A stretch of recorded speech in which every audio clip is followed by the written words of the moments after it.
Hi, everyone. Today I'm back with Mike from Mike's Book Reviews, here to talk about Booktube analytics or planning and all the good behind the scenes things.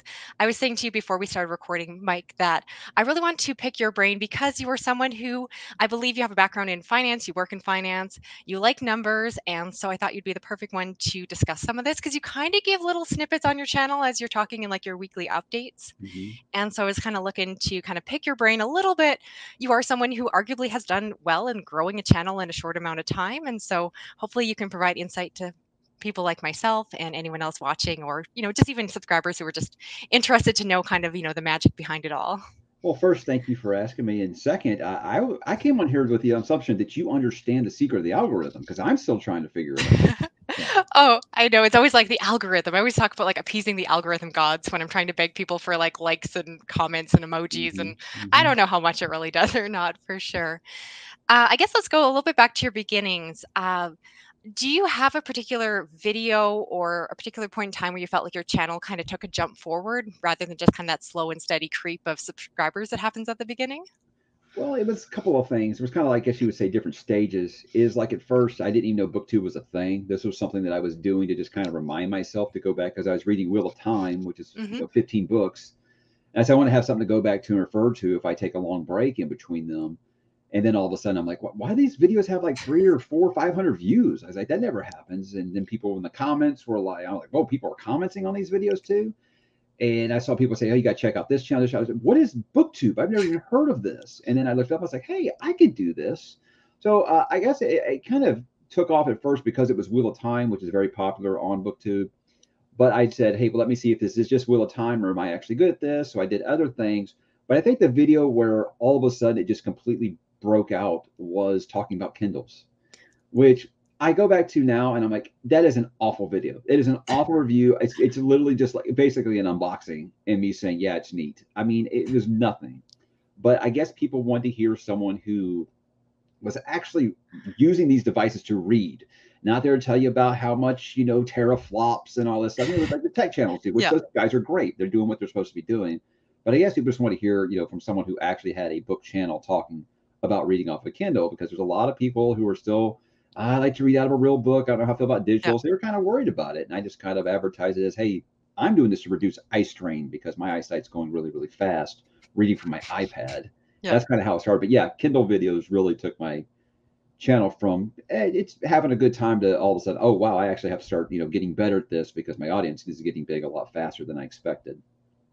No, that makes sense. And I definitely, yeah, I've seen that too, where I'll like look up, like I'm trying to pick out a new cell phone. So I'm like looking up, and there's all like the official like tech videos where it's just like every video is like, here's the specs on this and this and Mhm. this. So it's interesting because I know that technically what you did sort of almost breaks the like the YouTube rule, where it's always the idea that you don't want your channel to grow for a video that's not your main content. True. But I Yeah. suppose you could argue that like obviously it worked for you. And I think it works because you mentioned that like your audience, obviously, while they were looking up tech, they were looking it up because they must have been readers. And then they're like, Mhm. oh, this channel also reads all these books and kind of that's I just think it's an interesting because I don't think I know anyone else who's kind of found that kind of segue path where you sort of find a way to kind of sneak into a different like kind of realm of YouTube without having a whole bunch of audience who is like, where's your next cell phone review or something. Right. And I mean, Yeah. people wanted me to talk about some of these manga things that are really, really popular. And I did for a couple of them, but then everybody's just like, do this one, do this one. I was like, I'm not a manga channel. I gave Yeah. manga a try. And I was like, that's why you're here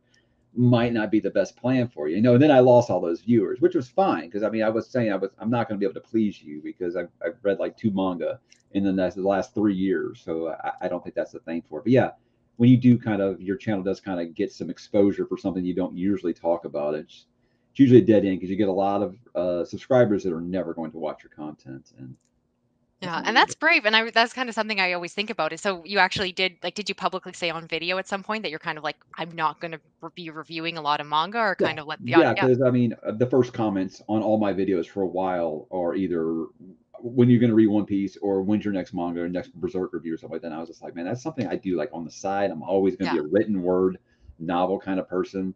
I like manga, I like comics, but I was like, I'm not really that channel. So yeah, I let people know, and Yeah. it said it And probably did pay some of them off, but yeah. Well, it also brings some authenticity that I think, like the channels who really do. like read a lot of manga, there's obviously an audience for it, but they always say like, I read it because I like it. You don't read 1,000, volumes of One Piece to get an audience. And I think you Mhm. saying like, you could I guess the question, I guess what I mean is you could have chased that, for the views, but obviously you're like, no, I'm not, you don't want to be reading Yeah, a whole bunch no, of things I that think aren't to your that's why taste. I laugh when people are like, "Oh, you just made this video for the views." I'm like that. It's like, man, I would have made this a full manga channel if I was just going for the views, you know? And I'm like, I tell people all the time, I would have picked something besides talking about books if I was just here for the views, you guys. Something much more mass appeal than fantasy books, you Yeah. know? So it's funny like that. Oh, I think that's really funny. No, for sure. So, yeah, if you're game to kind of talk about it some, can you think of, I guess, have you had video projects that you thought were going to do really well on your channel and didn't end up doing that? Are you pretty good at predicting kind of where it's going to land on the algorithm game? I have hits and misses. Or sometimes I'm thinking, oh, this one's going to do really well, and crickets. And then other times it's something I totally, is this something people really want? And then it just, it's huge. So it's really just a guessing game. I admit I should probably watch some of my peers a lot more than I have time to do because they have YouTube blocked at work, and that's my bulk of my free time really to Hmm. do anything like this where I would be Yeah. listening to something. And so I don't really get to listen to everybody as much as I want to. And I know that there's other people who have like, so really I got good ideas where I say, hey, that's working for them. Maybe I should, talk about this or something like that. So I should probably listen to some of that advice and things like that. But I just always said when I started this channel, I was going to talk about what I wanted to talk about. Yeah. So I'm never going to be a click chaser. I mean, even when I started changing my titles, which I said I wanted to change my titles of my reviews and stuff to kind of be like a one sentence a blurb if you were doing a Yeah. review for it. And that's kind of what I started doing. But I never thought I got to the point of, real clickbaity stuff, which can be Yeah. really tempting. You'd be like, is this the best book I've ever read? Click here to find out. I try not to do stuff Yeah. like that because I do want to stay authentic. I do want people to trust me, and realize Yeah. I'm not trying to trick them to press play on one of my videos. But yeah, there's a balancing act there, I think, for sure. Yeah. No, I think you make a good point, and I struggle with that too, that I do notice, like, when I'm like, "Oh, is this is one of the scariest books I've ever read," I will immediately or, like, "Here's a really messed up book." Using kind of extreme words in my title will always shoot a book to my number 1 best performing thing, and unsurprisingly, putting up a title like, "Here's a bunch of pretty good books that I read," never does well. So it's Right. always, trying to Yeah. find the right positioning that is still authentic to what the book is. So I guess like looking at some of the bread and butter of your channel, like if you had to kind of predict like with some of the videos you put out recently or some things you have planning, like top tens, I think you said they serve you like they work well, but then I know you shy away from being nonstop listicles. Yeah, I've I heard try you to say that do before. keep it to like 3 or 4 top tens a year, just because I don't want to become that channel. People are like, oh, you're just a slideshow channel now. I try to Yeah. stay away from that. And also, I want them to kind of feel like events, like it's something special. If you don't do it very much, I finally did my top 10 books of all time. That's something people have been asking me to do for 4 years now. And I finally did it. And I knew that was going to do well. But then Yeah. there's like top tens I didn't expect to do well. Like it's gonna sound funny to you as a horror channel, mostly horror Yeah. channel, is the biggest video on my channel is my top 10 horror books of all time. And it's weird because anytime I talked about horror books on my channel, crickets, like nothing. But that one video, for whatever reason, just boom, just kind of blew up. Just strange. Yeah, and that I don't understand because you would think that by it blowing up, you'd have this huge surge of horror buffs that were coming to your channel. So I do think that's really funny. And I love when that video um, does well. It kind of goes in and out of the algorithm because whenever I get kind of I look at my analytics and it always says Mike's video is trending. And so therefore my smaller top 10 horror books always kind of follows as the recommendation to yours. So And what's so funny I about thank that you for that video boost. is Yeah. that was an add-on that I came on with the last. I would my second year on the channel. It was like the first year the channel was really doing well, and I said I'm going to do the entire month of October just be horror stuff, like everything, the reviews, everything I'm reading, and it did really really bad.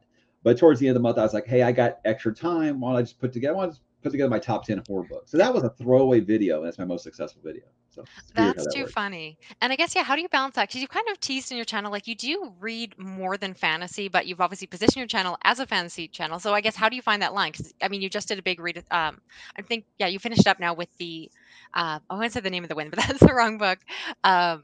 Oh my, help me out. The historical fiction Gone with the Wind. Gone with the Wind. Thank you. Yeah, Um, so you just read that one, which is not fantasy, right. but I guess your question that you still choose to like include things that you're reading, even if they don't technically fall under certain Mhm. subgenres. Yeah, I said I wanted to be, horror, sci-fi, and fantasy because that's mostly what I read. But I do try to step outside of my comfort zone once in a while. I found a lot of people on the channel do like to read classics and things like that. So I thought I'd talk more about them. My biggest thing is like I've realized you are 95% fantasy, Mike. I was like, you're not doing hardly any horror, like at all. Hmm. And every time you say you're going to do a bunch of sci-fi, then you do one, and then you don't do anything else for a while. So I wish I could find a more of a balance here. It's just predominantly my audience is always recommending fantasy books to me, and Yeah. the more of these authors I get to know and things like that, I'm like, oh, this Hmm. author is really awesome.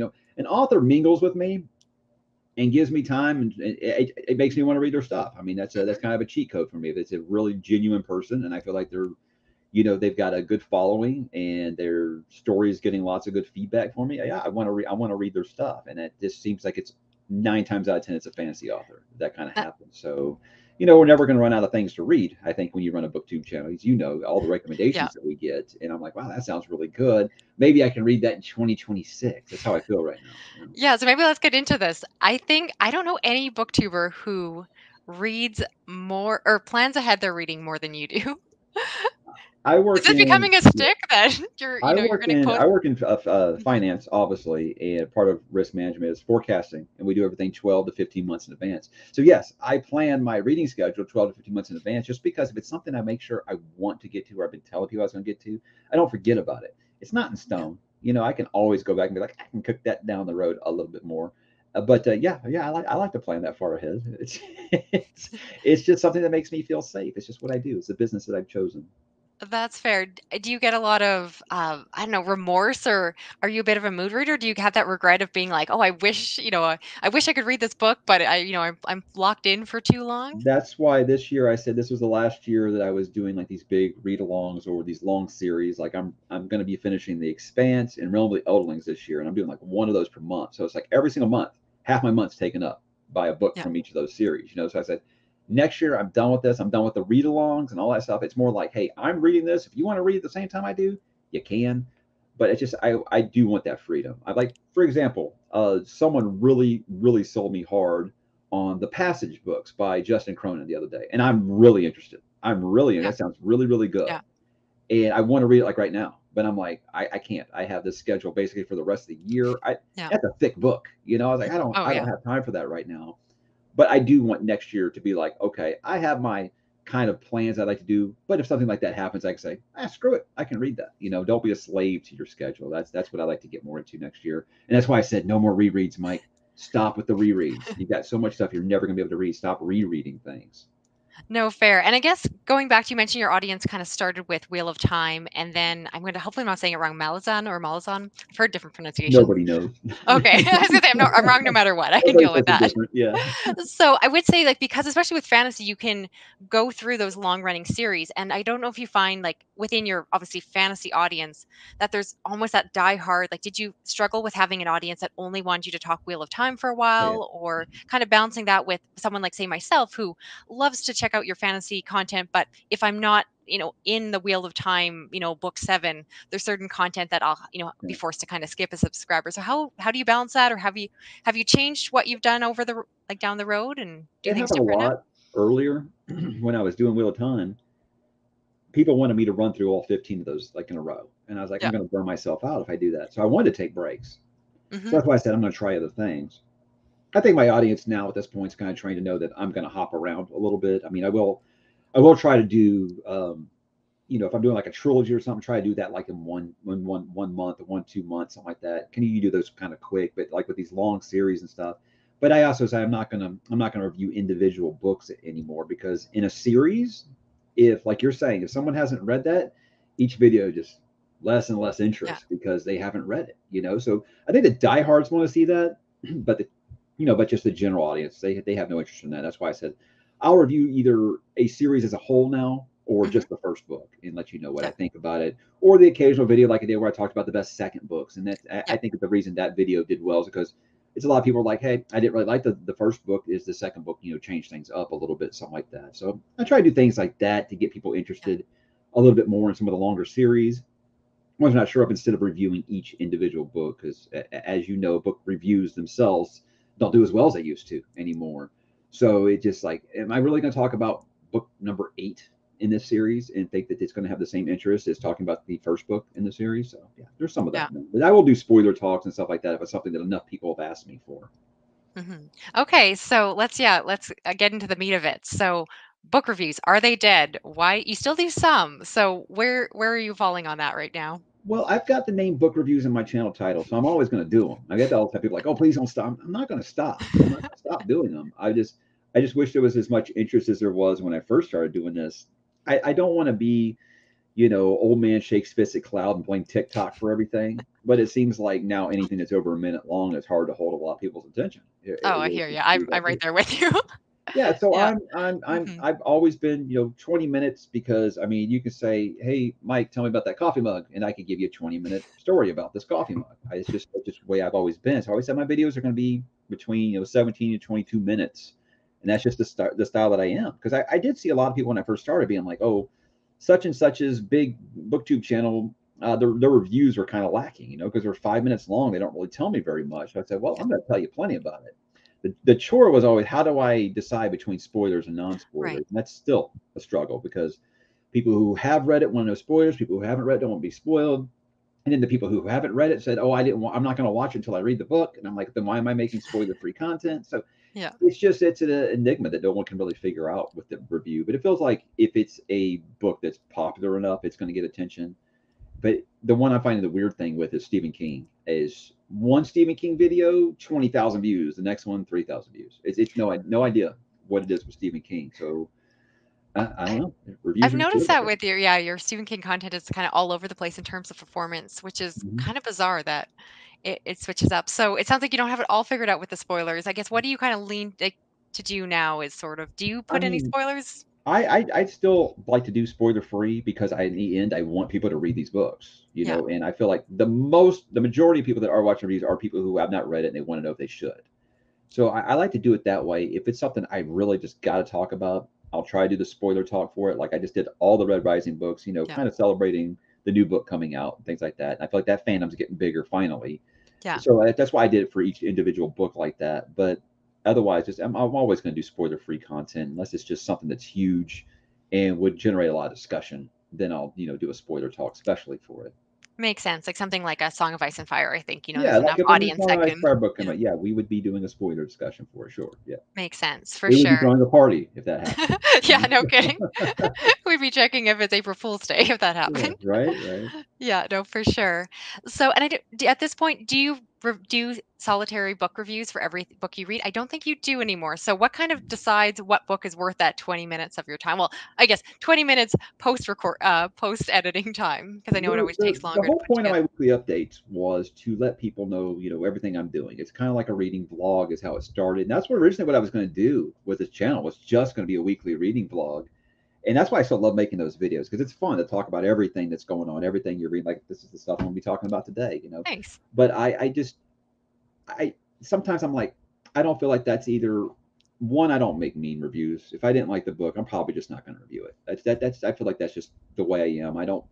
My fear is the author sees that and hears me just trashing it, and I'm just going to feel awful about it. So I usually would just tell people in the weekly update what I feel about a book that I was lukewarm on or something like that. But I don't just review stuff I'm over the top about. If it's something that I feel like there's enough interest and people want to know about. So with the weekly updates, I read the comments, and if people Okay. say I would like to hear more about this, and I get enough people saying that, then yeah, okay, I'll go ahead and I'll review that book. So definitely not everything that I've Mhm. read, especially with reviews. Like I said, the performance of those, or the interest in those, seeming to go downward every single month, every single year now. I I'll leave it to something that I feel like enough people want to hear about, or it's a situational thing. Like when Corbin McCarthy passed away, and I said, "Hey, Right. I've been talking about reviewing The Road for a year now. I think I should do that now as a hat tip." Yeah. So it's just kind of book to book. It kind of depends. Yeah. If I'm reading, I try to keep it one review per week now. And if I'm reading, 6 for the month, obviously I'm not going to do that. But Yeah. it just kind of depends. Kind of depends on what inspires you and often Mhm. obviously have enough to say or enough interest. And I do appreciate that. I've seen you do some reviews of books that perhaps aren't top, popular booktube Mhm. titles. Going through some of those fantasy series, I think that are either indie or just lesser known. And I guess it's just definitely a choice. So have you, or would you say that you still will occasionally put out content that you know from the get go won't perform well on your channel? outside of, I Oh, guess, sure. book reviews I being, I knew guess, the one of them, yeah. yeah, I knew the Gone with the Wind video wasn't going to do well, and I was like, I just want to talk about it. It's one of my favorite books ever. So of course I wanted to talk about it. So I will still be like, I know this video isn't going to do anything. I want to talk about it because this is something that I love. And I think it was I can't remember who told me one time. They said the thing about book reviews is they're evergreen. Is no one's gonna 3 years from now, someone might look up your Gone with the Wind review. They're not going to be looking up your September TBR. Yeah. And they're right. They're Yeah. right. Those videos are more Yeah. successful. They're front loaded, but Yeah. the other ones have like legs. Because I'll go back and like, remember when I talked about Interview with the Vampire? Van Yeah. Rice, nothing, didn't do nothing. Then out of nowhere, just went up, and now it's 25, 30,000 views. And so it's weird how that works. And I want to say it's just part of the algorithm, but I just also think it's like, are people, for example, the Interview with the Vampire TV show came out, which I'm not a Yeah. fan of, but that's a different topic totally. So I Yeah. think people that were like got interested in the book, so they said, "Hey, what's a review of this book?" And that's kind of how it happened. So I think some of these things are situational. The algorithm, it's what everybody's searching for at the moment. Yeah. My Dune videos got more popular after the movie came out, obviously, and things like that. So it's just Yeah, and weird. Weird. that's a nice thing too. I've done way back on my channel. I did a couple of reviews of like classic Canadian lit books, and so I always get comments now, even though those books are way too old, of someone saying, "I have to write a paper on this for tomorrow. Can you help me out?" Oh my God, think about That's, like back when, if you ever go back and watch your old videos and you're just like, oh, they're "Oh God, bad. what was I doing?" It Yeah. Everybody still watches those old Wheel of Time videos I made, which to me, I go back, I'm like, is this terrible? It looks like it's recorded on a Nokia phone. The audio doesn't even match my lip. I have Yeah. no format. I don't know what I'm doing, like at all. Yeah. But people still love those videos. So I'm like, I hate that. That might be their first impression, because I will still get a comment that's Right. like, you need to update your software and stuff. I'm like, you need to check out a newer video, maybe. But Yeah. I hate that that's their first impression, but I love Yeah. that people are still going and enjoying those videos I made 4 years ago. That's For nice. sure. And if people are still enjoying them, then you don't necessarily want to private them, and so you're kind of stuck being like, "Okay, just please look, Yeah. click on my channel and see It's that that's hard not to the not newest." just delete some of those old videos just because they're Yeah. so cringe to go back to, but yeah, yeah. Yeah. So outside of just the technology itself, is there anything you wish you would do differently now that you kind of understand a little bit more of what BookTube is or some of the positioning with that? I wish that I had upgraded my camera equipment much That was the quicker than I biggest did. one. I had 10,000 subs before I moved away from a webcam, Oh, that's 'cause impressive. I was a podcaster before this. You didn't Yeah. need, so I had all the Yeah. audio equipment was great. Everything sounded good. I didn't know nothing about just editing videos, and I still really don't. I mean, I'm enough to where it can be like, hey, at least this guy looks like he's in the 2000s, Yeah. but I wish I'd done that sooner. I kept saying, this isn't anything that's going to be big enough for me to put that kind of extra money into, to buy a camera. So after about that point, my wife was like, yeah, I think you can justify that expenditure at this point. And so, yeah, I wish I had done that a little earlier, I think. Oh, glad she gave you the nudge. No, for sure. That's impressive because I know, yeah, quite a few booktubers, yeah, that upgrade much earlier with the hope of kind of, making it through that. YouTubers that start now and like their audio video is perfect. And I'm like, oh my God, this isn't even fair. Yeah. Oh, I'm just embarrassment because I'm a booktube dinosaur. I was on here way longer than I should have been. I basically just floundered doing absolutely nothing for a long time before I figured out what I was doing, to making all the mistakes. So that's kind of why I enjoyed talking about these videos, is that I've talked to kind of channels who exactly kind of very specifically targeted, saying, I'm going to do this and then this and then this, and have everything positioned out. And I was like, I wish I'd been that smart. I didn't think of this at all. Yeah, So yeah. I think I knew the marketing stuff. I'm a marketing minor, so I knew how to do a lot of the marketing stuff. Still don't know the algorithm, but I figured little things that I could do, yeah, to kind of grow a little faster than someone who had no idea what they were doing. And having that knowledge from podcasting helped, because iTunes is much more confusing. oh, it's But the worst. yeah, it's always learning. I learn new things with this every day, every day. Okay, so let's talk. You post a video.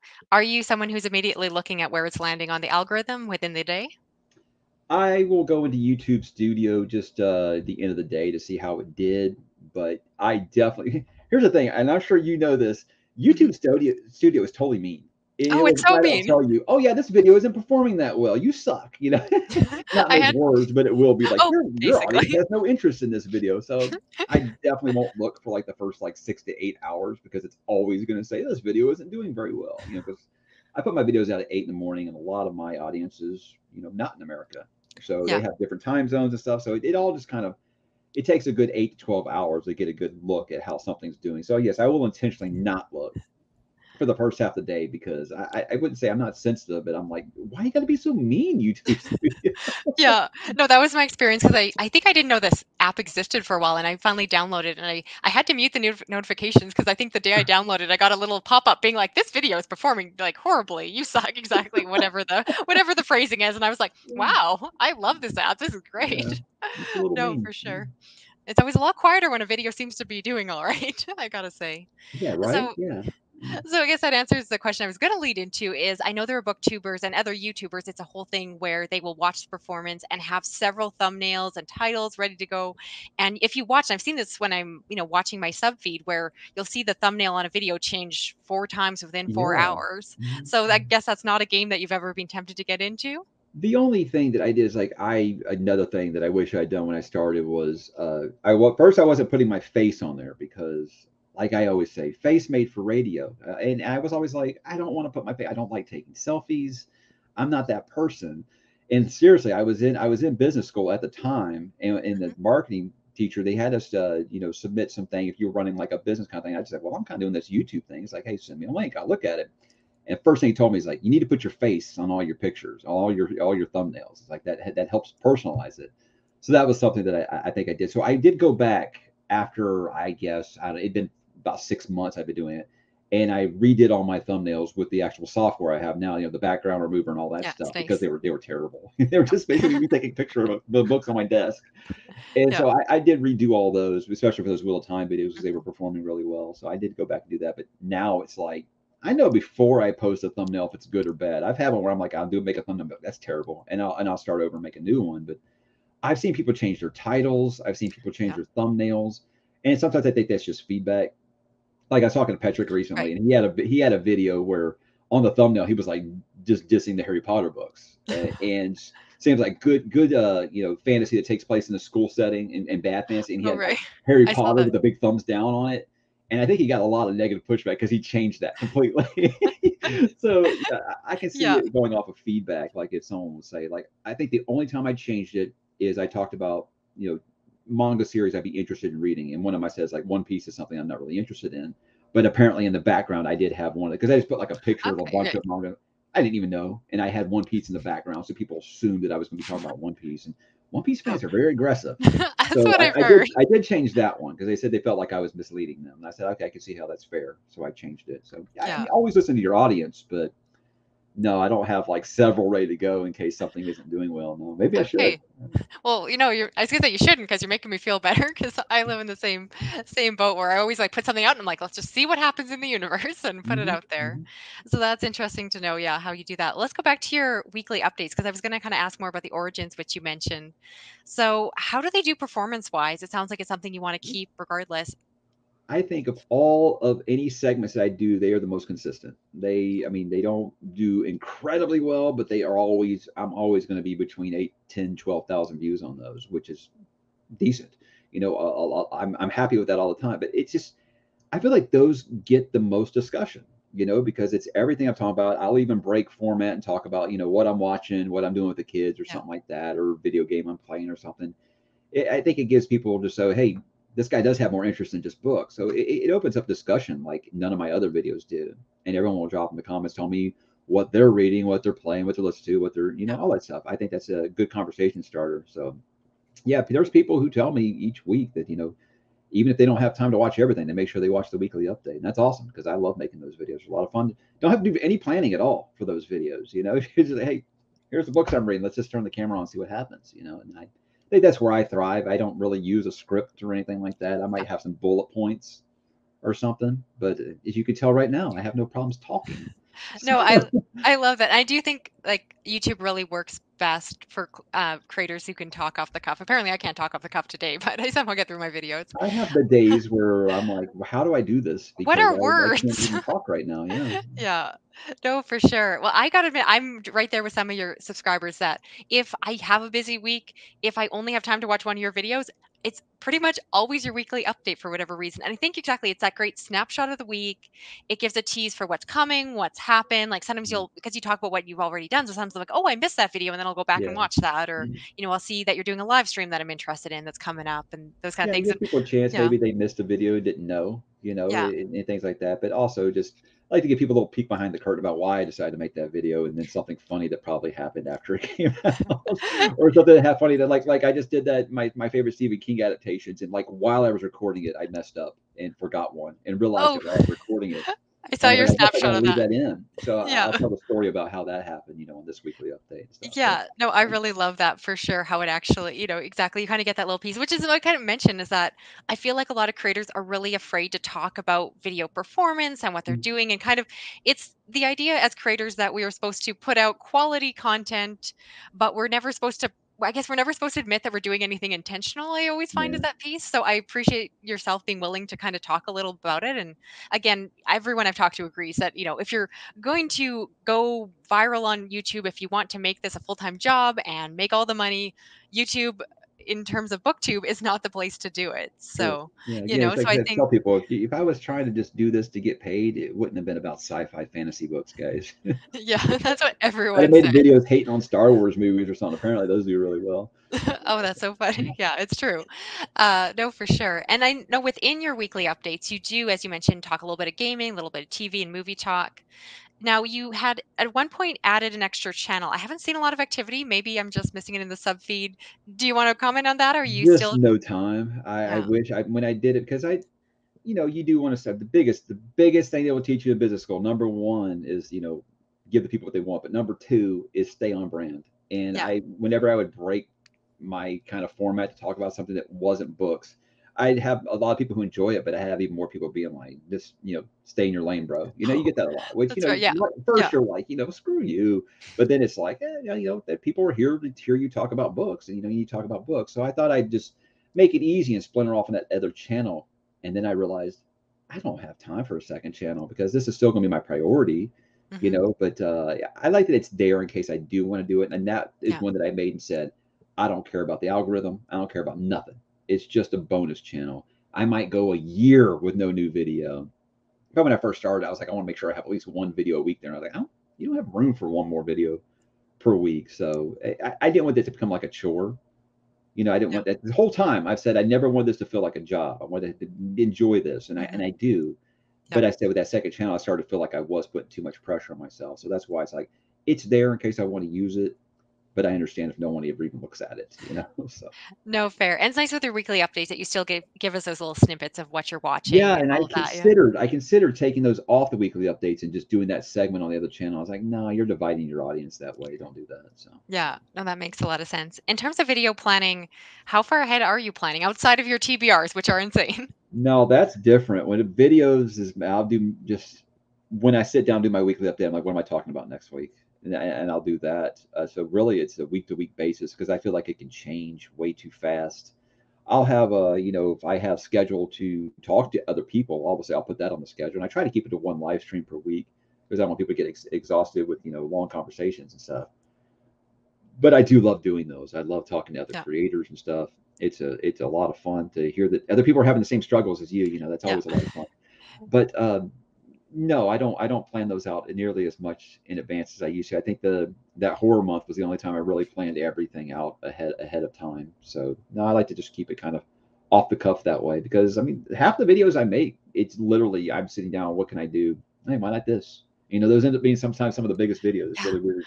Yeah, I've definitely found that in the past, exactly. The videos where it's like, okay, I remember my son took a 10-minute nap. It was so short, and I sat down and was like, okay, I'm going to talk about the scariest books I've ever read, 8 minutes long. And it was the first video that really hit the algorithm. And I was like, I wish I'd washed my hair. Like, Right. go figure, right? And like I said, I've had it too, where exactly I'll sit down and be like, this is gonna be the best video. And of course, it's that 10 out of 10 that Or YouTube's, when you spend like 6 hours editing a video and 1,200 people watch it. Yeah. yeah. Yeah. So I don't think I've asked you yet. Do you have a video or kind of a project idea you'd like to do but haven't because it doesn't really fit your channel? I guess maybe that's the answer is that movie and gaming talk that you hold back on. No, I think some of the things that I kind of shied away from when I first started channel was basically talking about anything that was more than like 50 years old because you get the P word problematic. You get people who are very, very upset if you talk about some of these authors. Like I noticed when I first started the channel, I talked about Lovecraft. You've probably seen that. Oh, I Talking have about to deal with that Lovecraft, all the time. I was like, I actually got handwritten hate mail for talking about oh my God. Lovecraft on the channel. Yeah.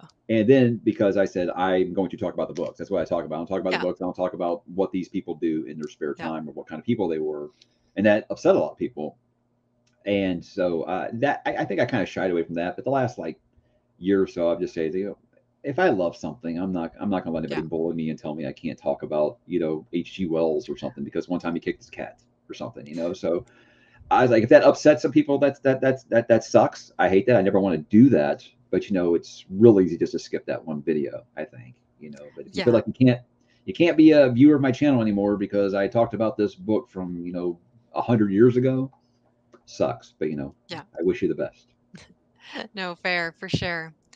No, and I guess, do you have any upcoming plans for the channel in terms of videos you want to tease about, or do you have a specific goals? I know you're close to a big subscriber goal, which is exciting.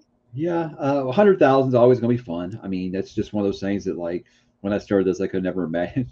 My goal for this channel when I started was 10,000. I thought, Yeah. hey, maybe if I could hit 10,000, that would be amazing, right? Well, you can retire now. Yeah, I think so. Yeah, I retire here very like 1,400 more subscribers. I can retire. That's just a joke that's been going That's for a amazing. while Yeah. now.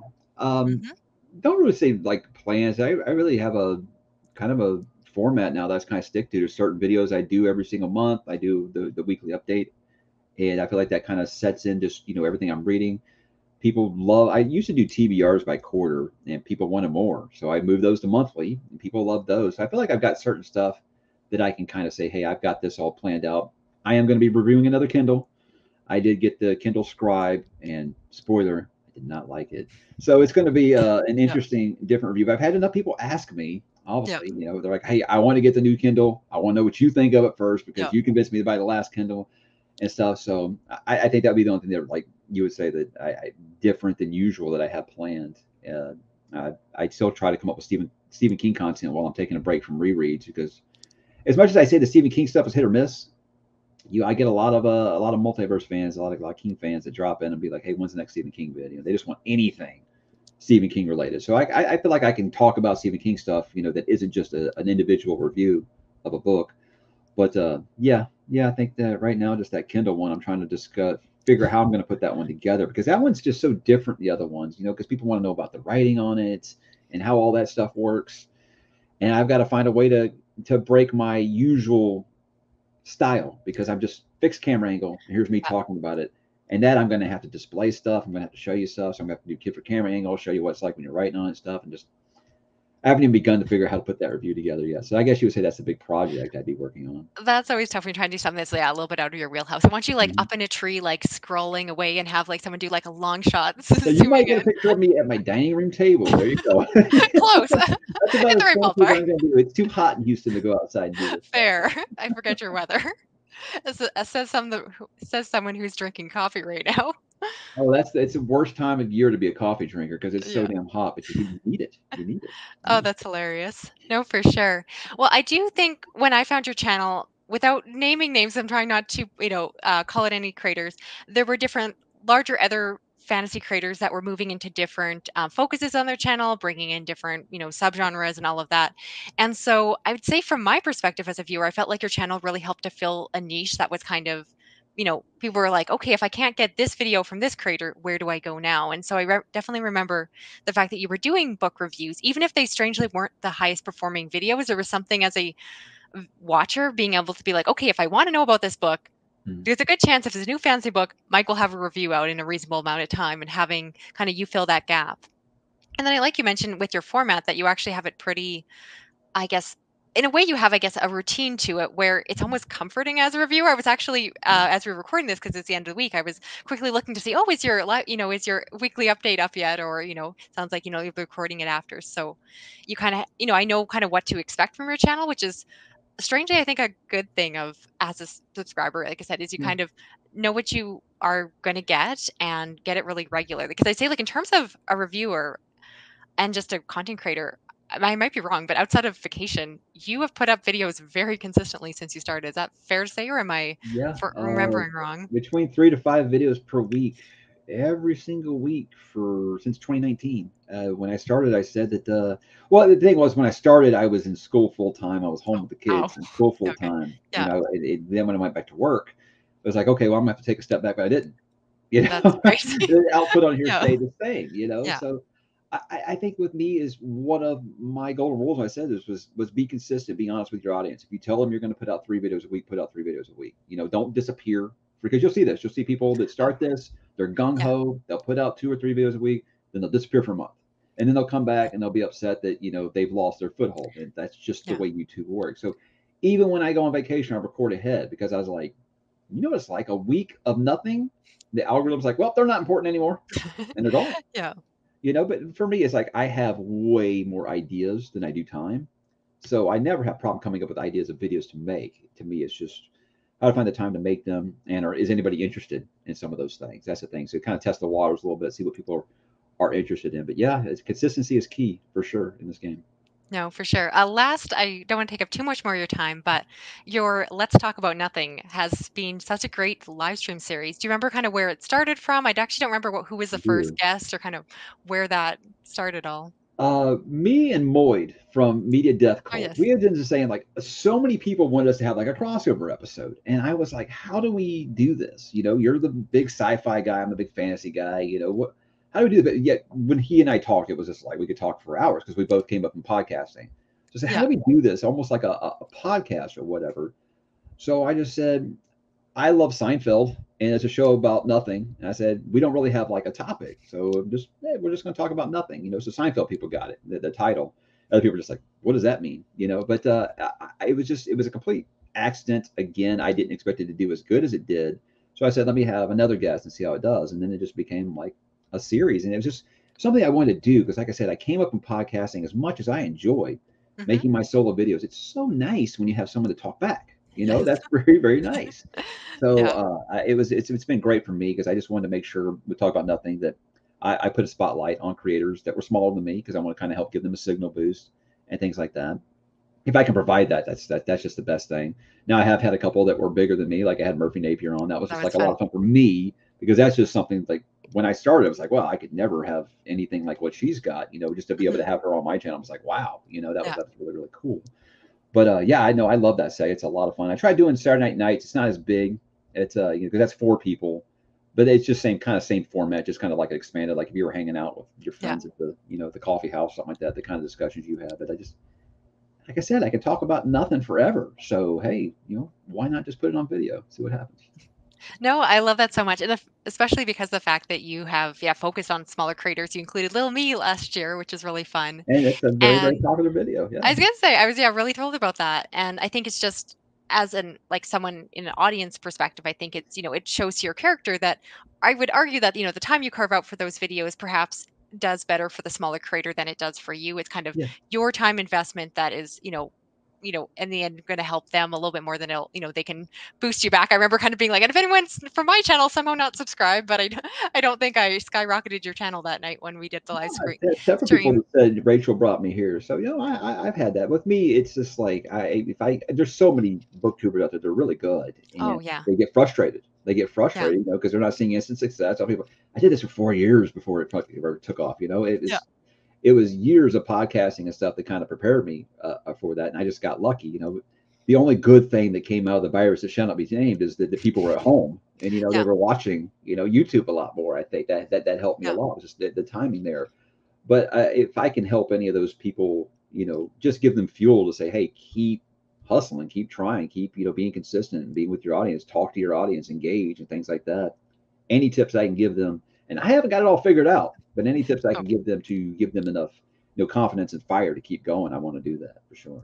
well, I think that's a perfect way to wrap it up. And very much the reason I want to do this series exactly is I know as a like creator myself, and I even have a decently large channel compared to some that I see larger creators do something, and I'm always like, oh, I wonder why Mike did that, or oh, was this thumbnail intentional, or this or that, and you always want to like ask the person, but if you don't necessarily have a close connection, you don't always feel comfortable to DM Always them. You ask get me so many anything. DMs, Sure. so it's so great to be able to kind of chat and hopefully kind of share some ideas online and be like, well, this worked for me and this didn't work, and give people encouragement to kind of find their own, path to growing their channel if that's what they want to do. Well, I think we'll Anything wrap I can it. do to help. Hey, and you can ask me anything you want, because you know what? October's coming up, so I'm gonna be asking you lots and lots of questions about some horror books. In fact, I think I already asked you about the ones I've got on my list this year, and Yeah, you gave me some interesting feedback on some. So you got the ruins like highlighted back there, and I am doing that one absolutely. this Yes. year. So I think you'll love The Ruin. So I think that's a sure bet. If I remember, you're doing Paul Tremblay, Head Full of Ghosts. That one I'm worried about because, without saying too much, there is a female podcast. Or no, she runs a blog. Sorry, a blog that's very teen boppy. I'm just a little nervous for it. It's very okay, much like of the time when it was written, I'll take your and feedback for sure. even for myself, it was a little much. So I enjoy that book. I think it's a very smart take on an exorcism story, but it's meant to be incredibly modern in a way that might rub you the wrong way. I have no idea. Okay. I would love to be wrong, but I could kind of see you not loving it. I'm anxious to find out. Yeah. I was gonna say, love to be proven wrong, but I'm like, I'm not sure if you're gonna love that one, but I'm 100% here to watch whatever comes of that video. All right, great. All right, I can't wait. All right, thanks everyone for watching. We'll talk soon. Okay.